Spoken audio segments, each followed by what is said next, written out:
Welcome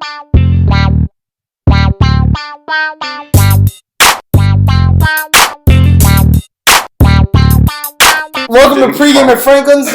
My name is Jason Franklin, and for those of you guys just joining us, the reason why I started this podcast was pretty much to give my friends a voice. For those of you guys who are interested in my work, I work right now with NBC Sports. You can catch me on 1060 AM, but I got two new guests with me today.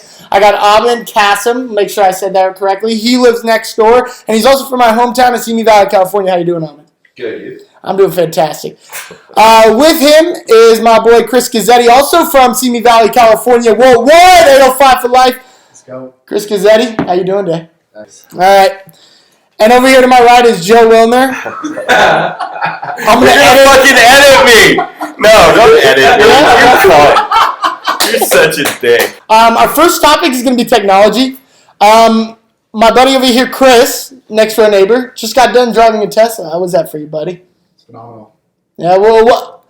So how does this? I know I brought this up earlier, but I'm kind of confused because, like, does depreciation with like those kind of cars work the same way than like gas-driven cars? Because like I guess if an engine that's runs on standard motor oil.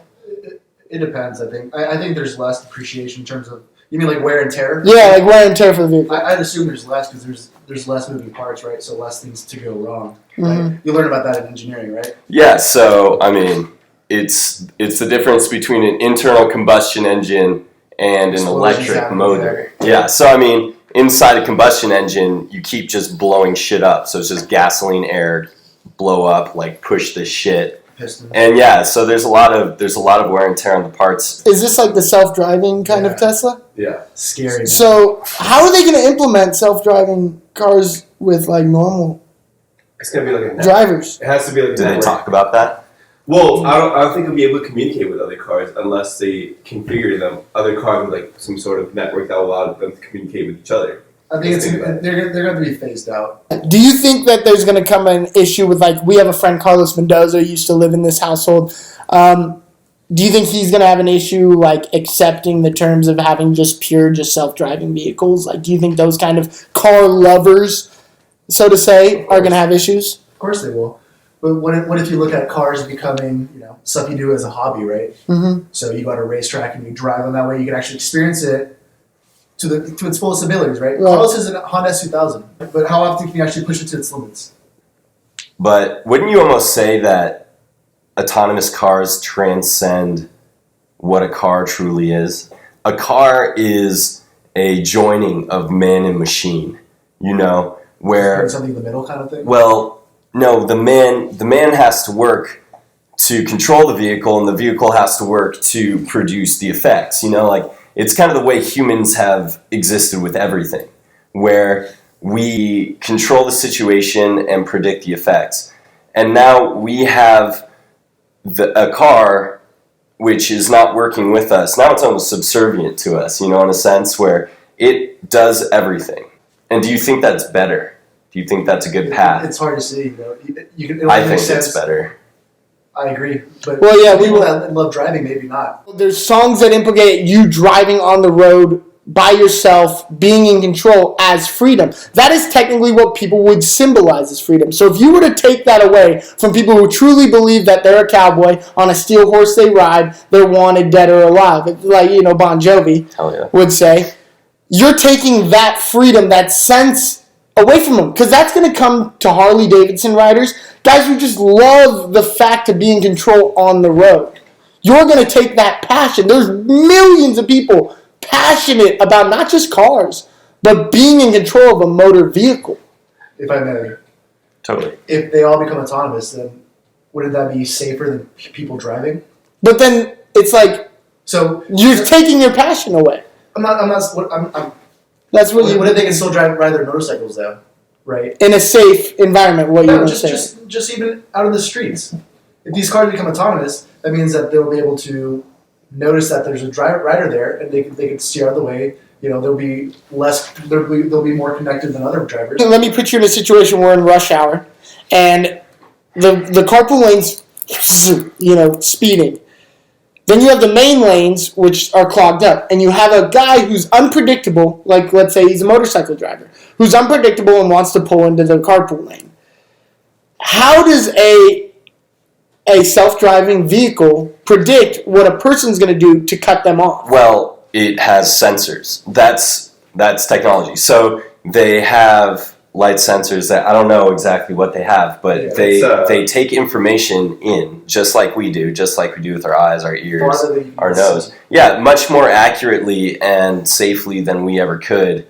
They evaluate it much faster than we ever could, and then they put it into effect. So all of a sudden, say this motorcyclist here, and you're driving, and you see him go up, and he swerves and he cuts you off, and you see him swerve and cut you off, and right then, that's the moment when you knew it was happening. Do you trust that sensors will be able to... Yeah, no, the sensors will know he's going to cut you off here, and you'll know here. And if these cars are all connected, right, the cars around him will be able to transfer that information to, like, you know, your car. Right.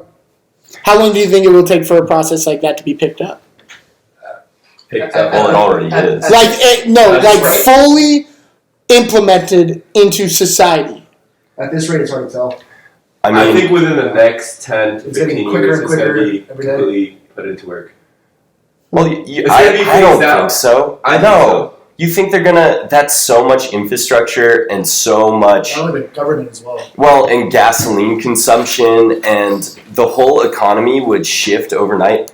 And like, think about this. We have two different measurement systems, and we haven't chosen one. And it's been 100 years. Do you think people who love cars, who are much more passionate about cars than they're about meters and feet, that they're gonna be like, yeah, let's switch? I think it'll be a while, and I don't think it's all good either. Kind of like what Jason was saying about people who just want to have that freedom. But it's just a feeling. It's not like statistics.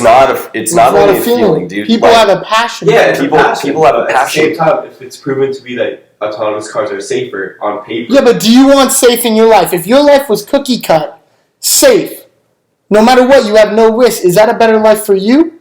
When it comes to driving, sure. Well, I don't know. I don't know. I mean, What if it becomes a hobby to the point where you can take a car out to Like, a yeah, have you ever race, taken a car and you gunned it and that little feeling like you're a little above Yes. the law? Absolutely, all the time. That little tingling in your ball sack. What I'm saying is, somebody just wants to drive from here to Flagstaff. Okay. Who's to say you can't?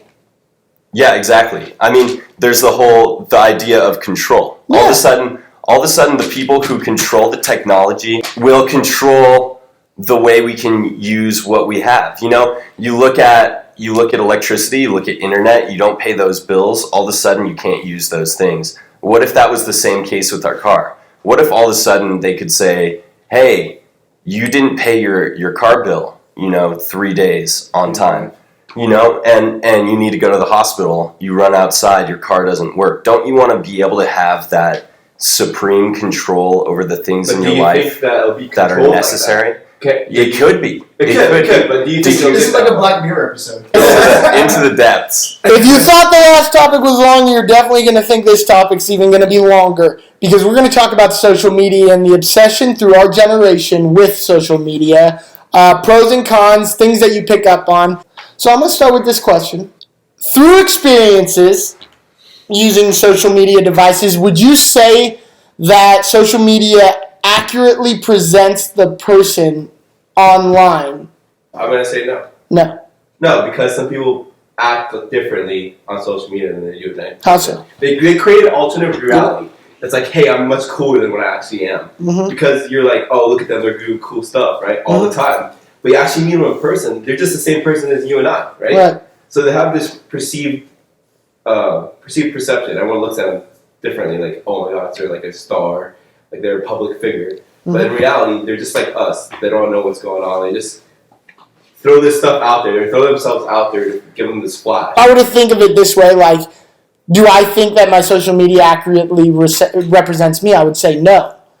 But at least I'm honest enough to admit that there's a lot of people that get caught up in the way they present themselves online that they forget who they really are. Hold on. If you look at your social media, you'll see like someone that likes to go out a lot, party, and do whatnot. But they don't see everything else about you. Some people They don't know how to separate the two. But some of your followers, because we know you. Right. yeah. But some of your followers probably praise you Yeah. because they see this person. As the same for you. As the same for you, though. Like, but it's not that's not the story. Don't you think that there's a line though? Like there's the question of social media as an art, where art is meant to represent its creator. Do you think that social media is the same, where someone makes an Instagram and thinks this will be an accurate description of who I am? Like, do you think it's a people mix. feel that way about it? Because I think like, people have to try to do that to make them think that they're being honest about themselves, kind of to fool themselves. do you think Like the black mirror of themselves. Like, I'm finding a way to present myself the way I want to be presented and the way that I would like my friends to look at me. and you don't think that can be honest? It can be honest to a point. It's like my Instagram to a certain point is honest. It shows what I'm affiliated with. It shows all this stuff. But if I were to find a way how to, present these items or these photos to the public, I can make it look like every single day I've been having fun the past week. Right. When really it was all just one day. And Right. people do that? And people do that all the time. Like, I take don't me even back, know that. or they just say, just a stupid, funny emoji comment, and it's she's wearing the same dress she did 2 nights ago, and it ends up to be the past 5 days of pictures have been from one night. So from all of us over here in Tempe, Arizona, I'm Jason. Ahmed over there. Later, folks. Chris. Big Joseph Joe. Woolner. Joseph Wilner. We'll see you guys next time.